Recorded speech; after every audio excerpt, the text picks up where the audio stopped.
Can I help you? Take your hands off me.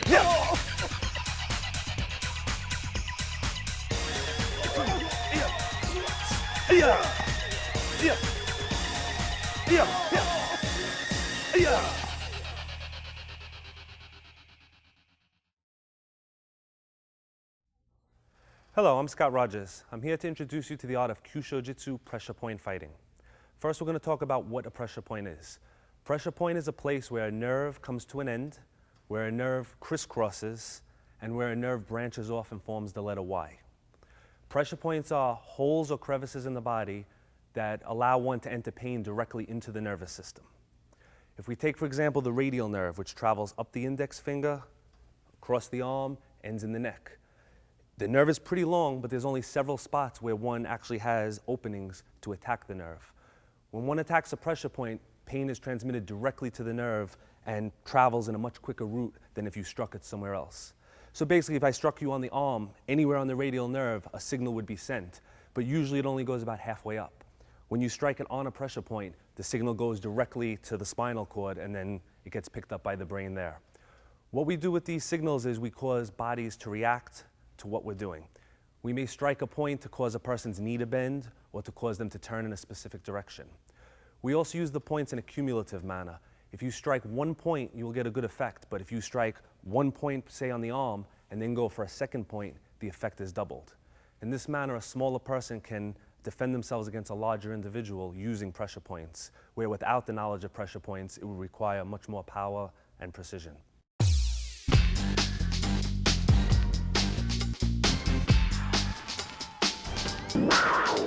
Okay, the points we're going to be covering on this first tape are going to be the points of the arm and the points of the legs. The arm points are considered the most important points in Kyusho-jitsu for several reasons. The first one, in any type of attacking situation, whether it's a punch, a grab, a tackle, the first thing coming at you is the arms. So generally it makes sense to strike the closest thing to you. So while a person may be a few feet away from you, when they reach out, their arms are much closer. Another reason is we use the arms as what we call setup points. By striking an arm point, we can make a more sensitive neck or jaw point weaker, allowing us to knock the individual out or knock him to the ground. Third reason we use the arm points is legally, if somebody grabs you or tries to push you and you hit him as hard as you can and knock him out, that might be an overuse of force. Using the arm points, it allows us to release from a hold or make an individual stop their behavior while still maintaining control and setting them up for future strikes. There are two words that are very important in pressure point fighting. Those two words are angle and direction. What that means is that just because you strike a pressure point does not mean you'll get the maximum effect. For maximum effect, it has to be struck in the proper manner, the proper direction. 3 ways pressure points are activated: by touching, striking, or rubbing. If you take a point on the wrist, which is called a rub point, which means it has to be stimulated in a rubbing manner, and you strike it, you will not get an effect.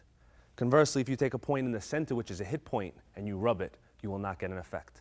So the two things to always be conscious of is, how am I striking these points, and what direction am I striking them in? Some points need to be struck from back to front, some up to down, some side to side. No pressure points in the human body are struck straight on. So if you were to throw a straight punch out, no matter how hard your punch was, you will not activate any pressure point to the maximum degree. Most of them go down, slightly up, a lot come back to front. That's why in traditional karate, there are a lot of moves coming back towards yourself. That's to set up the points going in this direction, following up in the opposite direction. So the first thing we're going to cover is going to be the rub point on the wrist, the touch point on the bottom of the wrist, and the hit point. This way you can see an example of all 3. Okay. The pressure points we're going to be using are the same pressure points that acupuncturists use to soothe or heal. Basically, they put a needle in these different points, and they make you feel better or cure ailments. We strike them in the opposite direction and try to cause opposite effects, either weakness in the arm or set up for further blows. When acupuncture was first developed, they did not know anything of the nervous system, so they sort of invented it on their own. And what they did was, instead of calling this the radial nerve, they called this the lung meridian. All of the meridians in the body are on different nerves. The median nerve is the pericardial meridian. The ulnar nerve is the heart meridian, so on and so forth. So the points have names such as lung 8 and heart 5. That was basically a primitive way of describing the different points on the different nerves. What they've also done is there are different methods of connecting the two together. One of the most popular is called the cycle of destruction, which basically says that if I strike a fire point, The next point in the cycle is metal because fire melts metal. Now, there are about 5 different theories to connect the points, and when you get finished with all of them, you realize that if you strike one point, the next one becomes weaker regardless of what theory you're using. So originally the points were designed to kill individuals and cause organs to stop, and if you were going after a specific organ, you'd want to be on specific meridians. To cause weakness in the arm, to cause a person to fall down or to be unconscious, it's not necessary to take it to that level. So all you really need to know is that if you strike one point in one spot, somewhere else a pressure point is weak. You don't have to know why it's happening. You just have to know to always be hitting points and hit points in connection with each other. Also, as a general rule, we're going to work our way up the body. So we're going to travel from the arm to the neck or the head, or to the legs, to the body or to the head. Main reason for that is the closer you get to the neck and the head region, the quicker the nerve impulse is transmitted. So while it's possible to actually knock an individual out on the arm alone, it's a lot easier on the neck. So it makes a lot more sense to set him up on the arm and make him weaker for the next shot than to hit the neck and try to hit the arm, which is further away. What I'm going to be introducing now is John. John is a student and a friend of mine. We're going to be showing the first 3 points, the rub, the press, and the hit. Now, we're going to be showing them off of a wrist grab. These can be used in a lot of different ways. This can be used in ground fighting, which we'll explore later. This can be used in motion, depending on the technique. Right now, we're going to do it off of a grab so that we can see exactly where the points are, exactly how it affects him. First point we're going to be using is called lung 8.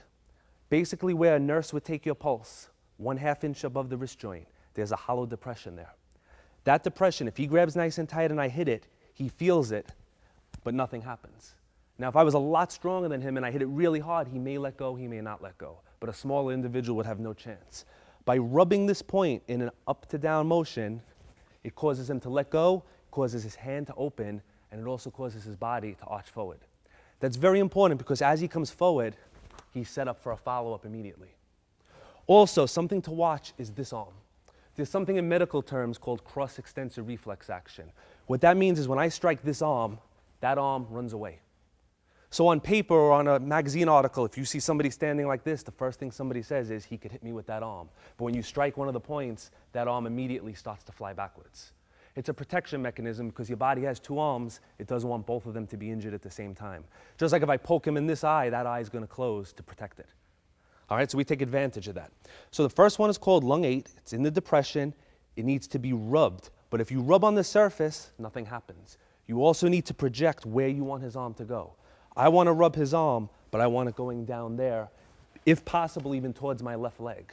So as I rub, my arm travels down this way. Eye contact is very important. Generally, your arm tends to go where you look. That's why in boxing or even in martial arts, they tell you when you're hitting a target or a bag, not to look at the surface, but to look through it, because your arm will go there. Same thing on this point. If you're looking exactly where you're going, you're going to end up on the surface, and he's going to feel it a little bit. You want to make sure that his arm starts here, just open for a second, but it ends up all the way down there. So your focus point, instead of being here, is actually down here, and you bring him down this way. Now, the further up the arm we go, which we'll see later on, the more dramatic the body reaction is. If he was to grab a little higher and we hit him on one of these, his entire body moves. This particular move would generally be used in a less threatening situation. If he, say, had a knife in the other hand, I would not be rubbing this point. This is more somebody just grabbed you and you get out. This is excellent for smaller people, for children. Everybody's sensitive. And what you're also going to find is the larger the person and the stronger their grip, the better this works. So if you have a very strong man and an average-sized woman, the woman will have no problem doing it against the man. The man might not even be able to make it work on the woman. But the man can just go like this and make the woman let go because of the strength difference. So when you're working with somebody, make sure you're working with somebody strong. Make sure they grab you. If John grabs me and he's very loose, he doesn't feel anything. You know, I'm moving him, but he's not feeling it. But the tighter he grabs, tight, he's actually in pain from that. What happens is the more tense he gets, the nerve runs all the way up the arm to the neck. It actually tightens.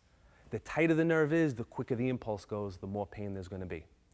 So the first one is the rub point. Now this can be rubbed with the knuckles. If he was to grab with the other side, we could also use the ulnar bone on the bottom to rub to make him let go. We can also, if he was grabbing higher, use finger pressure.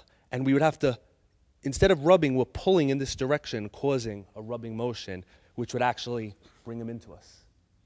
So rather than trying to use grip and pull him in, we just rub in this point, and it brings him right down, leaving this arm free to strike him or to block anything that might be coming our way.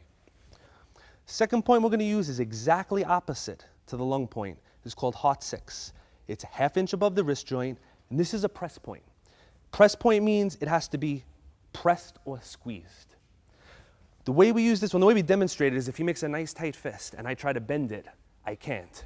But by taking my thumb knuckle and pressing it into the point, the wrist bends and sets him up for a wrist lock.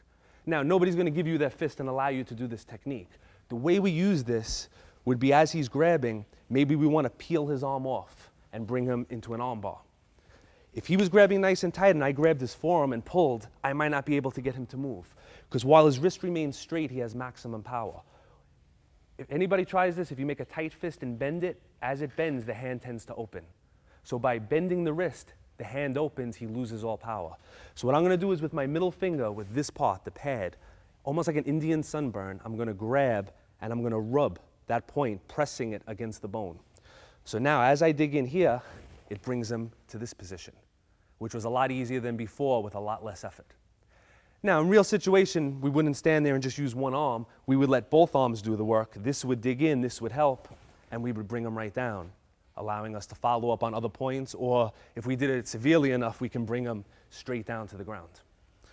So we have our rub point, and we have our press point. The third point we're going to cover is the hit point. Hit point is called lung 6. It's directly in the middle between the wrist and the elbow, where this muscle tries to drop down and on the inside of the bone. This point, if you rub it, he feels it a little bit because I'm digging into his bone, but if you hit it with your forearm, the arm just flies away.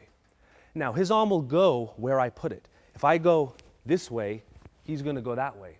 But we always want him coming towards us. This way we can strike. Right now, I can't really reach him. He can't reach me with power. As I hit him this way, he's right here for the follow-up shots. So in a situation like this, I would have my choice of rubbing, pressing, and hitting. And that choice would be based on what martial art I do. If I did a grappling art or a jiu-jitsu art, I'd want to come for this one to get him into an armbar. If I was doing more like karate or a striking art, I'd want to come in here to hit him. And if I just wanted to release from the hold, I would just come here, possibly to step away and wait to see what he does next. Now, we spoke earlier about how the points weaken him. When I do this to him this way, he's weak for about a second. When I hit him, it's still going to amplify the effect. But if I come in and I hit the arm and it kind of goes to sleep like it does right now, I actually have up to 20 minutes to follow up with my next shot. So basically, as long as he's feeling that pain in his arm, that nerve is transmitting up. And as long as it's transmitting up from the arm, when you catch it up and meet it towards the top, you're going to have the effect amplified. So when you practice, we just use just enough to make him let go. If you do more than that, nobody's going to want to practice with you and you won't get the work in. So what you do is you do as little as possible just to make him let go. Now you're going to come across people that you're going to hit them and they're going to say it doesn't hurt. But while they're saying it doesn't hurt, the hand's still going to open. The purpose of these strikes is to make them release, bring their body forward, set up the nerve. Whether they feel pain or not is completely irrelevant. Any trained fighter, anybody that's a fan of boxing or full contact, I've seen many fights where a fighter gets his nose broken or breaks his hand and continues to fight because he goes through the pain. So if John grabbed me and I broke his nose right now where he's nice and calm, it would hurt him a lot and it would affect him. If he was trying to kill me or mug me, I would hit him, and if he could take the pain, he'd still come forward. The reason being is I'm giving him pain, but I'm not neurologically causing him to do anything.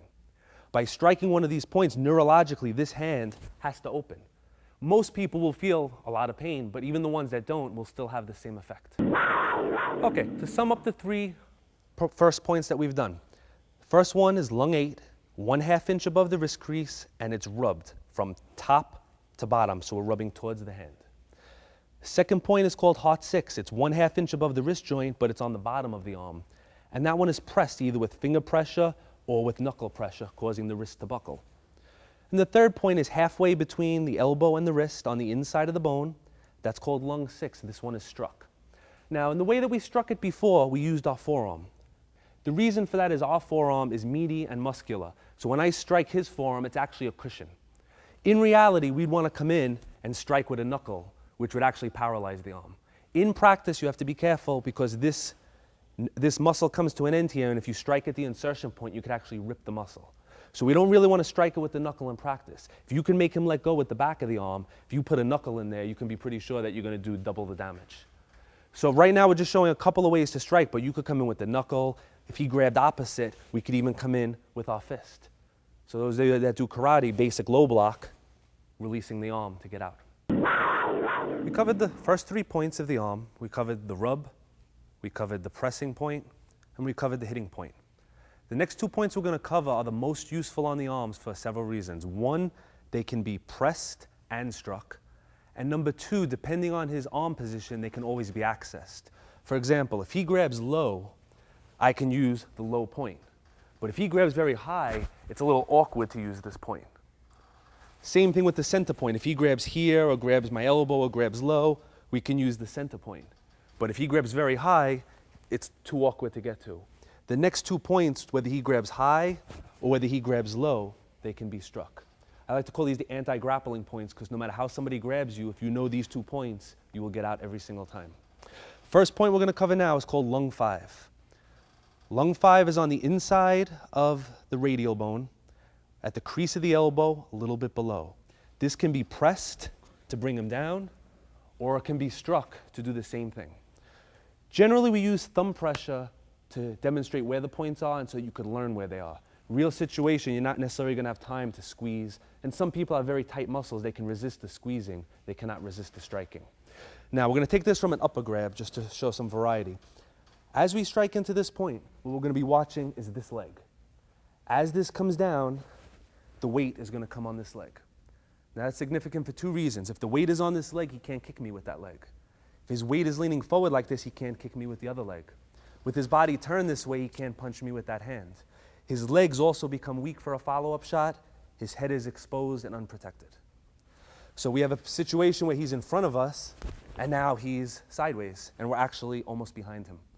So from here, we could choose to follow up with the next sensitive point in the line, or lock him in place, or bring him down to the ground. An example of bringing him to the ground would be instead of rolling him into our stomach, we're going to go down with this one, we're going to sidestep. So as we hit, we bring him down, allowing us to pin him, control him on other points. Okay? Now, the points on the top of the arm, meaning this rub one, this hit one, and the one we're covering right now, all need to be struck towards you, not towards your opponent. So we're not going to hit his arm this way. You'll get some effect, but if it's struck in this direction, this is what brings him in the position we want. Now, we could use either arm to do it. We could use the right coming down, or we could use the left coming down.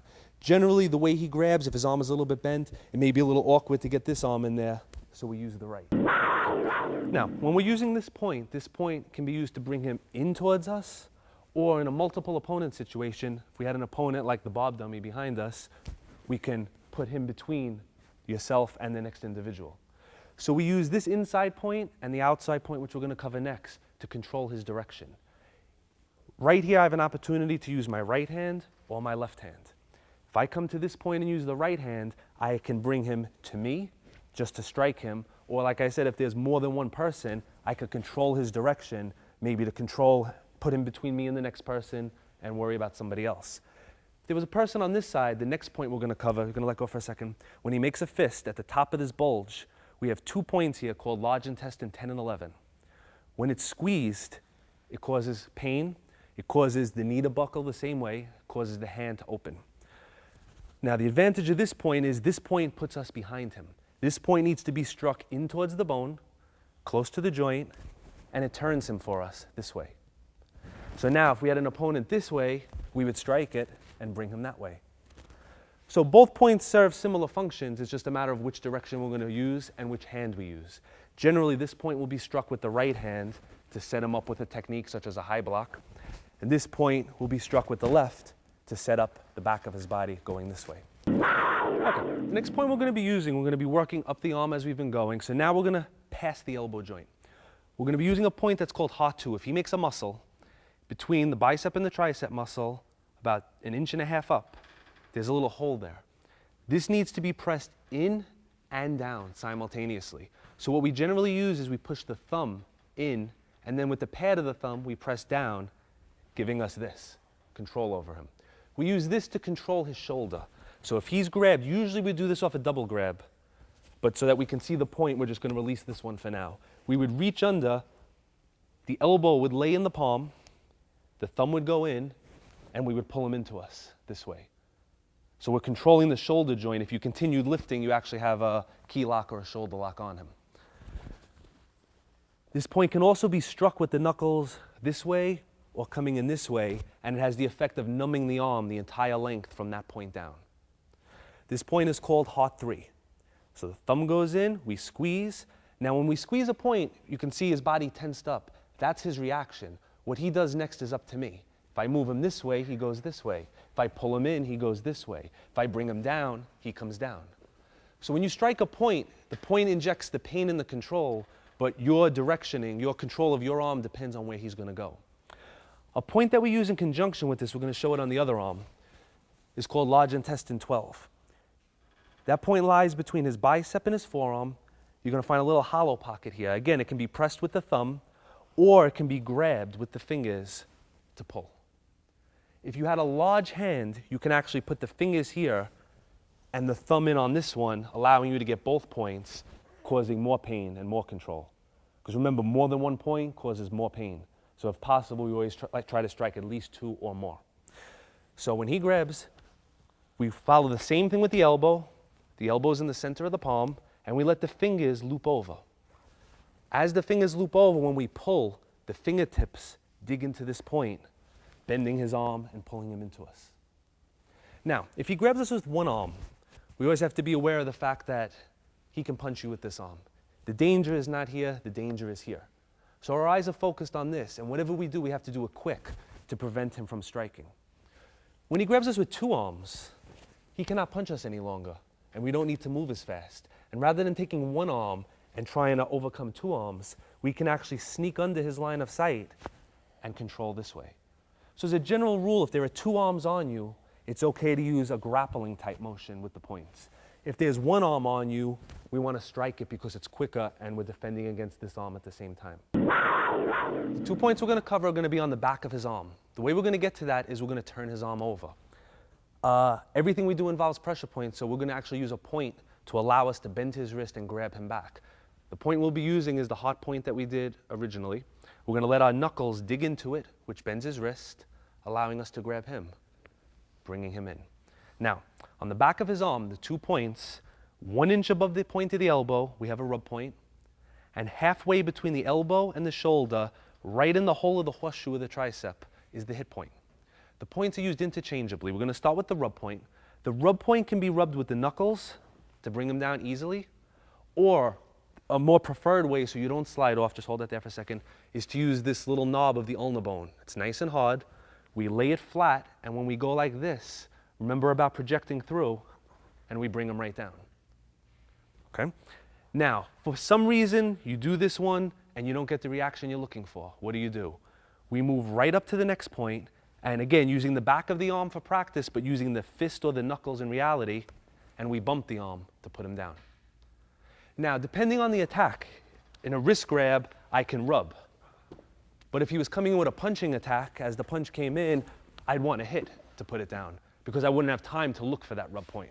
So the points work together. You could rub, you can hit, you could use a combination. If you hit, maybe you miss, you come back, you use the rub point. So you need to know both of them. 1 inch above the elbow, it needs to be rubbed towards the hand, in and down. And the focus has to be through. Right now he's feeling it, but I'm just on the surface. I'm just giving him pain. I want to focus from here to here. So my hand goes down, and he goes down, and he comes back up. When you rub this point, it's tricking the body into thinking that the elbow is broken. Because it thinks the elbow is broken, it wants to relax all of the muscles in the area to prevent further dislocation or damage. And it's at that point that when you press down, it allows you to actually break or dislocate the elbow. So you're using the body's natural protective mechanism against itself. Generally, when you're using the rub point, most of the effect, or all of it actually, is going to be on the elbow joint itself. When you strike the hit point, you can be damaging the elbow, but you can also be dislocating the shoulder. That will entirely depend on his musculature and which part of his body is tighter. If he has a very tight shoulder and you hit it, that's where the damage is going to be. If his shoulder is loose but his arms are very strong and you hit it, that's where the damage is going to be. And if you give it a severe shot, you can damage both of them. So again, when you practice it, right now I'm holding this arm still and just working with one arm. In reality, as this went down, this would be coming up, causing opposing forces, and it would do much more damage in that sense. Okay? We have a couple of points left that we're going to cover that are in the same territory as ones that we've done already, meaning we're going to go back to the wrist. We had our rub point, we had our press point. Directly between them, we have another squeeze point. This point can be hit to make the hand open, or we can use thumb pressure to dig in and bring them down this way. Basically, this point serves the same effect as the other 2 points. It's just another option, something else that you can do. Now, as we get closer to the hand, we have 2 points on the hand that we use to release grips. One is between the thumb and the forefinger. One is between the pinky and the ring finger. If he's grabbed between the ring and the pinky finger, 1/3 of the way up, you're going to feel a hole there. All pressure points are in a hole. This can be rubbed with the knuckle, or it can be with the knuckle, the pointy part, struck to make his hand open very quickly. If he was grabbing with the other hand and we couldn't get to that one, the other point is between the thumb knuckle and the index knuckle, halfway, right on the bone of the index knuckle. And the same thing, it can be pressed that way, or it can be pressed with an index finger to control him and follow him up somewhere else. So again, this leaves you with different options. Some people will find certain points just work better for them. Some people will find certain points they just can't get the hang of. As long as you know what the point affects and what it's going to do to the person, it doesn't matter which way you go with it. What we're going to cover in the next section is how the points combine with each other. So far we've been doing 1 point at a time, 1 point at a time, 1 point at a time that way. When we start combining points, you're going to see the effect is multiplied, and generally you have 2 arms. You want to always be using as much of your body against your opponent as possible. It doesn't make a lot of sense to have him there and to hit him with 1 arm and this arm do nothing, when this could be weakening another point for the next blow.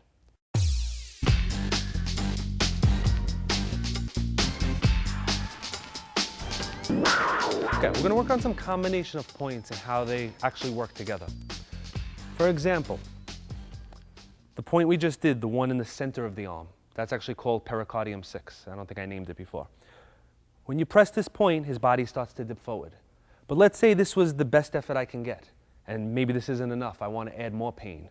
At the same time that I press this one, we're going to add this one and bring him down very easily. So now instead of using strength and using force, we're just adding more spots that we hit. The more spots that you hit, the less force that you need.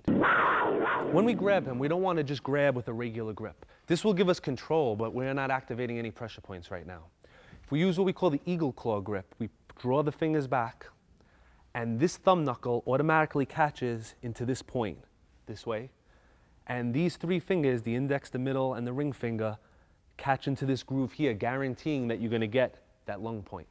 So now grabbing this way is different, you can see, than doing this, because I'm curling. I let the fingers dig into the groove, this is here, and I squeeze. Now, right now I'm squeezing and I'm not controlling him. To control him, I arc the wrist and pull the pinky towards me, this way. Now, the reason for such an effect is I'm actually on 2 points instead of just being on 1. So now, anytime he grabs me, I automatically start my combinations with 2 points. If he decides to punch with the other arm, now I have 3 points, and I can follow up somewhere else. But if he doesn't, when I come to my next point, he's coming in. Whether it's the lung point or the heart point on the inside, we lock here and we squeeze here, and he comes in. Much easier with a lot less effort. Now, real situation again, we don't always squeeze. He grabs, maybe I'm going to strike the 2 points simultaneously, bringing him in, and for the follow-up. So if I want to speed things up, instead of squeezing, we just hit 2 spots. Or we hit 2 spots this way, and we bring them that way to follow up. The final point we're going to cover on the arms has one specific use, and it's called the lower forearm disarm point. Whether an opponent's holding a knife, a gun, or a stick, we want to use this point to make him release it, and there are a couple of reasons for that. If his knife is coming in, and we strike one of the other points, as it comes forward, the knife may end up actually falling on me. The point that we're going to use is opposite the upper hit point. So it's inside this bone on the bottom. Whether you're on the outside or whether you're on the inside, what you're going to pay attention to is the direction that the weapon falls, which is towards him. Now, there's another thing that this one does. When we strike the bottom of the arm, the wrist is going to bend and weaken. When the wrist bends, what did we learn from before? The hand opens. the hand opens when we're using a handgun, the trigger cannot be pulled. All right, this is a rubber gun, but if you had a real working model and you struck one of the upper points, he would release the gun, but before he released it, his finger would twitch and he would pull the trigger. So if I was here and I hit him, he would let go, but maybe he would shoot somebody that we wouldn't want to get shot. So the same thing we're going to apply by coming underneath. It just makes the wrist open, the gun drops. There's no chance of the trigger being pulled.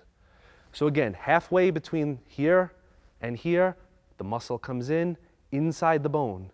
And striking area should be your radial bone, this bone on the top. So we're just going to do it slow, shooting up this way. If you're on the outside, you're coming slightly in because it's on the inside. If you're on the inside, you're going to turn it a little bit and come from underneath. And as you do it, the wrist is going to be forced forward, which makes sure that the weapon goes that way.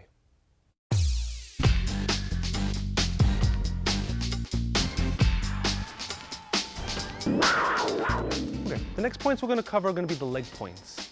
The leg point's main use is to either turn his body, to spin him around, or to drop a taller person down to your height. So if you were dealing with a very tall person, instead of reaching up, you come to a leg point, you bring them down a little bit lower. There's also a special relationship that exists between this arm and this leg. By locking any point on this arm, the opposite leg becomes very sensitive, which we'll show a little bit later. First two leg points we're going to cover are going to be in the same area of the leg, but different sides. If one has the leg bent 50% of the way between the hip and the knee, so we go halfway, and 50% of the way around, inside and outside, are the 2 points we're going to use. The inside point is called spleen 11. It's between the muscles on the inside. If you feel it on yourself, you'll feel a little hole there. And the outside point, if you stay at attention where your middle finger touches, is called gallbladder 31. Both points will cause a charley horse in the leg, cause the person to drop. Generally, the inside points can be used with the knee or with the ball of the foot or the heel. The outside point must be struck with the knee or the heel. The reason for that is the muscles on the outside of the leg are much stronger, much more dense. If you were to use a roundhouse kick like in kickboxing or a ball of the foot kick, it would probably bounce off somebody who has a conditioned leg. You need more follow through. So a side kicking motion or a knee strike, perfect for the outside. For the inside, you can use the ball of the foot, the heel, or the knee. So we're going to start him in a front stance just so we can see where the point is. We have his knee here, we have his hip here. We're going to go 50% of the way in and move to the inside. And with one finger pressure, we're already getting his body to move. Okay, we're going to show the spleen 11 point, the inside of the thigh. As he grabs, one leg will be in the front of the other. If this leg is in the front, we're going to attack it this way. If the other leg was in the front, we would attack it that way. This way everybody can see we're going to use this leg, and as light as we possibly can, we're going to bump it, and you can see his body reaction. Any more power, he's going to drop to the ground. What you saw is he let go of the technique, and if I held on to his arm as I did it, I would retain control to follow up with another shot. Generally, the inside points are used when the person is in front of you, grasping you, where you're lined up. If a punch was coming in, and we're going to turn it in a minute, we would be using the outside point, the one where the middle finger touches. So if he's punching with his left, and we get to the outside, we can't access the inside, but this one here is going to put him right down. And you can see, even though he's shorter than me now, if he was taller, it brings him right down to his knee. Another advantage of that point is for the next 10 minutes or so, he's going to be doing this, which means he's not going to be very effective as far as footwork and moving around. Okay, the next point we're going to be using is on the back of the calf. It's actually 3 points in one. The point names are called bladder 56, 57, 58. If you look at the way his calf is shaped, the 3 points are in a straight line, right at the bend of the knee, dead center, and right where the muscle comes down. The one that we do most of the work with is the one up here. With thumb pressure, we could actually just bring them down. Now, the way we use this point is in combination with the arm points. Very rarely in a self-defense situation are you going to find yourself behind. But if he was facing me and he grabbed and we brought him in close using one of the other points, now I'm behind him enough to put him down on that calf point. So generally when we attack the arm to turn him, either with the right or the left, his body shifts. When you do it harder, the weight comes on, you see the leg buckling, and that allows you to bring him down and follow up this way. The last point on the foot is one that's very important from rear attack. Somebody grabs you from behind this way, or they choke you from behind. One of the main defenses is to stomp. Most styles of karate or self-defense teach you to stomp, on the instep. The instep is one of the strongest bones in the body. I don't think it's even possible to break it. So really what you're doing is you're stomping on a very unsensitive surface. Where we aim our stomp is between his pinky and the next toe, just like the one on the hand. Where the foot makes a little turn, you can just press and control him there. So using just, turn a little bit this way, just very light toe pressure, we can pretty much control his body. When we use it, it would be stomping, and he would drop or at the very least let go of what you were doing. This point's also used with footwork. If a punch is coming in, a lot of times we'll step in and tread on the point to follow up with other shots. So if you do a form of martial arts that involves a cross stance or cross stepping, that's a good spot for you to put your foot there. Okay, when we practice again, we use, just like we use our thumb pressure, we use our toe pressure to find the point. Obviously outside he's going to be wearing shoes or boots on, and you're not going to be able to access it in that manner. But by using a stomping motion, whether he has shoes on or not, unless they're steel tipped, you're still going to get the same effect, whether he's grabbing you from behind or from the front. So real situation, stomp. For practice, you don't want to do that to your partner because he's not going to like you anymore. So you use your toe, or if you're going to use your heel, you place your heel on it and gradually add weight until you get that reaction and you release. Whenever you're working for pressure points, you're looking for a reaction. If I grab his arm and I do this, once I see that reaction, right, I'll do it one more time, I know I did it right. I don't always have to be throwing him to the ground or making his arm go numb. Later on when we cover the head and the body points, it's going to be similar. You'll strike a point and you'll see his eyes blink and he'll stumble a little bit. That means you're on the point. You don't necessarily have to knock everybody out when you practice, because people are not going to want to practice with you if you do that. What you do is you make sure you're on the point, you control. Real situation, you use full power. Excellent method to train on is one of the bob dummies, because you could hit it as much as you want. It's anatomically correct. You learn the proper angle and he won't get mad at you. All right? What we're going to combine now is the arm and the leg, like I explained before. When he grabs with this arm, when you lock either with the eagle claw, like we did before, or we grab one of the points, or we even hit a point, this leg becomes very sensitive. The main way we use to attack it is with our heel coming across. The reason for using the heel is it's harder than the other parts of the foot, and when you have shoes on, the toes tend to wiggle. So the heel is going to cut into the inside point. Now, when I strike this point, like we learned before, his body turns. If I kick that leg without using the arm, his body turns. All right, just keep your knees bent a little so I don't hurt them. When you do them together, his body turns and he tends to drop. So whether he was going to punch you, grab you, whatever he was going to do, he's not doing it anymore. And it's a very quick move. I'm not going to do it again with power, but as soon as he's here, you just shoot up and extend out. So now if you were very weak and had no power at all, you're using a weak point of his arm and a pressure point to turn him, a weak point of his leg and a pressure point to turn him, and you're doing it at the same time, which tends to shock his system.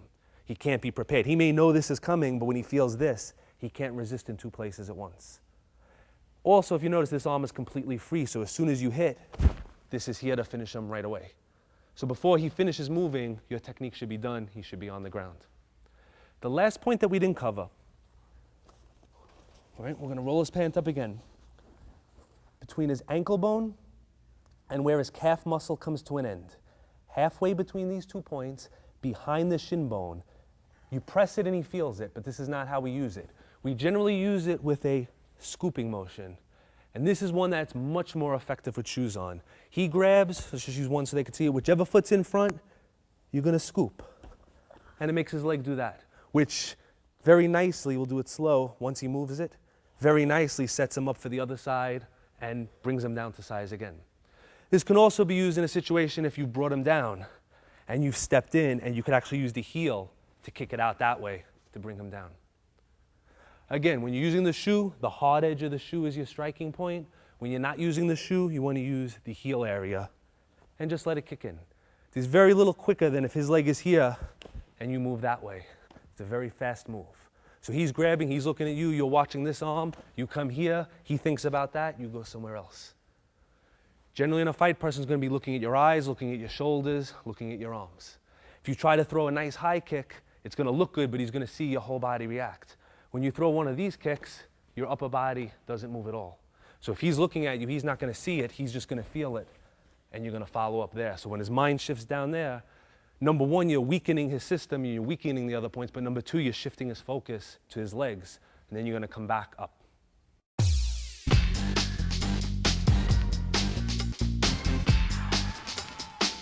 Okay, what we're gonna do now is we're gonna go back to those first arm points that we used, but this time we have John fitted with special protective forearm guards.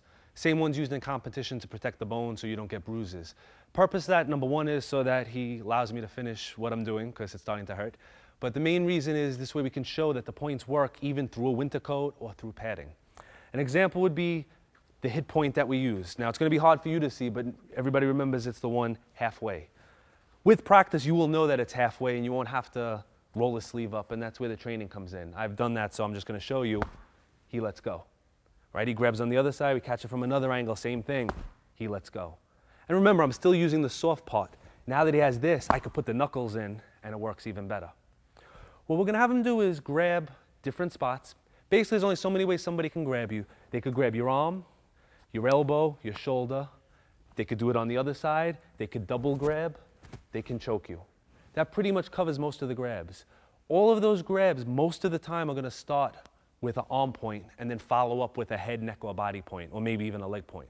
So as he grabs, he's just gonna grab at random. We're gonna use different points to get out. Doesn't matter which one we use, and you're gonna see you just get a good reaction. Two arms, we can either focus on one or we can focus on both of them to set him up for the next point.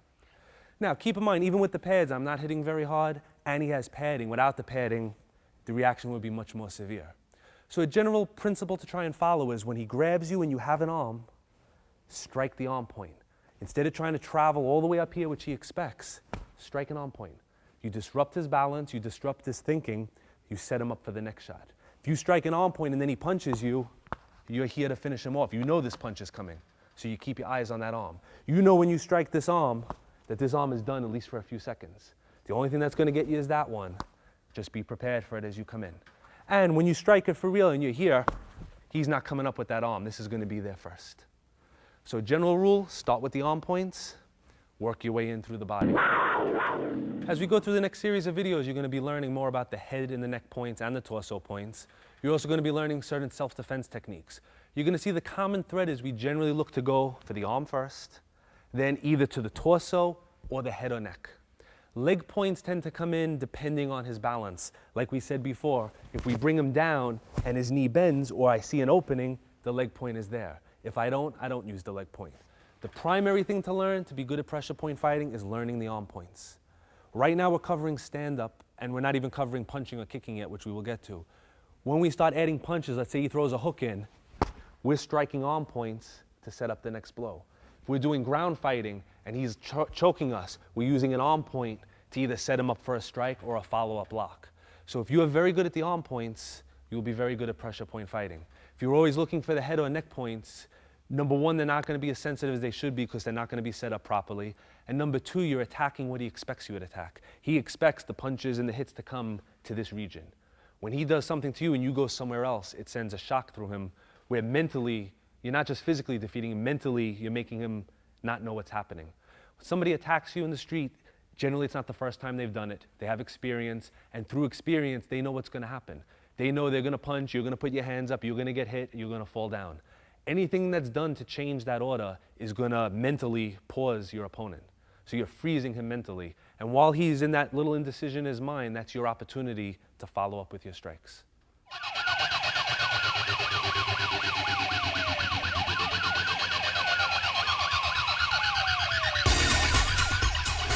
We're going to be demonstrating one of our instant knockout shots. Where we're going to be targeting is the stomach 9 point in the side of the neck. And what we're going to be using is our forearm.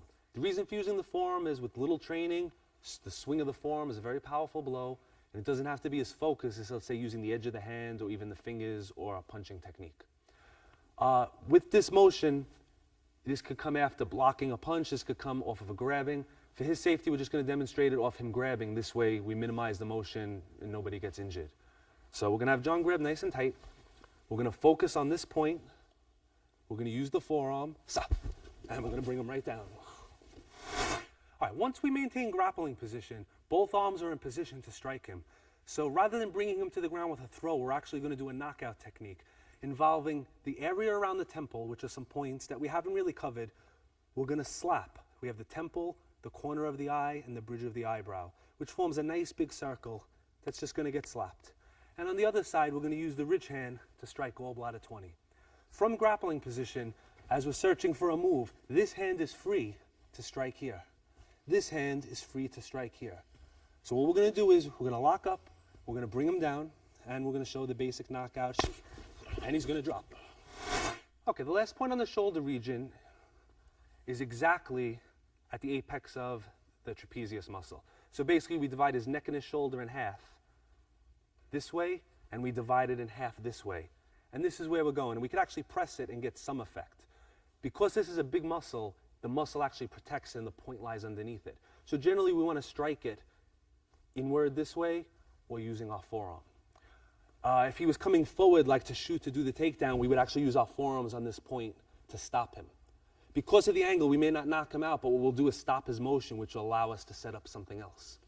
What we're going to do is just show this point the effect of it. We're going to have him throw a punch, we're going to block it, and we're just going to put some downward pressure. And the thing to watch for is his legs. Watch where his legs go. So as he comes in, we come down, and we drop him down. Okay, as previously explained, the more pressure points you hit, the more damage that you do. So if he were to grab me in a real situation, I would be using one of the arm points, one of the body points, or one of the leg points before I came to the jaw point. What that would do is it would make it actually weaker. But what I want to actually just show you is how, with no setup at all, this one point becomes very sensitive. So as he grabs, we're just going to come from this position. I'm going to go slow so I don't injure him. We're going to come up in the up and out direction. I'm going to have him bite down real tight so he doesn't hurt his teeth. All right, so I'm going to look straight. He's grabbing. We're not going to use a setup. We're going to come in, and it's going to bring him down. We sit him up. We have a special revival that we use to wake him back up a little. All right.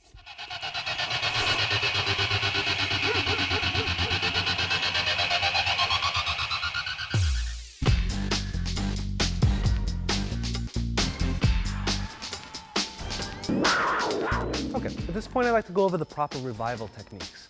The purpose of the revival techniques is to wake your partner up if you do a knockout, but most importantly it's to make sure that he doesn't have any adverse effects. What can generally happen if you knock somebody out, they will wake up on their own, they won't just stay asleep forever, but when they wake up they're going to have headaches, their stomach's going to hurt, they're just going to feel almost like they have a hangover. With the proper revival, you're restoring energy basically that you took away with the strike, and you eliminate that effect. The first type of revival is what we call arm revival. Basically, any of the arm points that we strike. When you strike it, what we're going to do is we're going to actually stop energy to that point. So we hit it, the arm goes to sleep. Now, he's feeling a pulsing right now. That hurts. The way we wake it up is we hit the exact same point with an open palm with approximately half the power with a slap. And then we massage the area. And we repeat that. Slap and massage it. And after you do that, he should have full use of his hand again.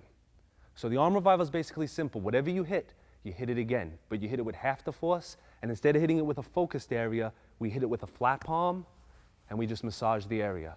Flat palm, massage the area. And that'll bring your partner's arm back. This way when you're training, you hit those points, you can practice it more than once. As far as the head, the neck, the body, we do a technique like we did. We strike, he falls down. All right, he'll tend to just be laying down basically. The first thing we want to do is we want to sit him up. So we grab him by the head. Okay, now if he's really out, he won't fold his own legs, so you're going to fold his legs. We want to keep our knee in the base of his spine. We want to keep our hand on his head. Now if we struck him on this side, we want to revive on this side. If we struck him on this side, we revive on this side. Where we're going to be reviving is right next to the spinal cord. There's something called the bladder meridian. I'm going to show it on myself actually. Not over here, a little bit over, right in this line. This is called the wake-up nerve. Similar to the arm points, we're going to slap it and massage. Slap it and massage. At this point, he should be awake. He may still feel groggy, so what we're going to do is we're going to take our thumb and forefinger, we're going to place it at the base of his back with the spine running in the center, and we're going to run our hand up his spine a couple of times. In Chinese medicine, they say all energy in the body is stored in the kidney region. And when you do this, according to the theory, you're bringing the energy back up into the head. Medically, most likely, you're just stimulating the nerves that go into the neck and head area, and it's waking him up. But either way, the function is what matters, not what causes it. After you finish that, to restore more energy, we're going to start with the hands. Again, in acupuncture and Chinese medicine, each finger controls a different part of the body. So for example, the pinky finger is considered the heart. The ring finger is considered what they call the pericardium. The index finger is the large intestine. So what you're gonna do is you're gonna pinch, starting at the pinky finger, and pull. Pinch, pull. You should feel like a popping sensation. If anybody ever got a Chinese massage before, this is what they do. They massage the points, they pop the fingers, and what that does is it wakes up and stimulates all of the nerves. And that covers the revivals. Okay, remember that due to the effectiveness of pressure point training, there's a certain danger involved in the practice. One should always practice under a qualified instructor. And keep in mind that pressure point training is designed to enhance whatever art that you study. Whether you're doing a striking art, a grappling art, or a joint locking art, use pressure points. Pressure points do not replace what you do, they just make what you do more efficient and more effective. Look forward to seeing you in the next series of tapes, and train hard.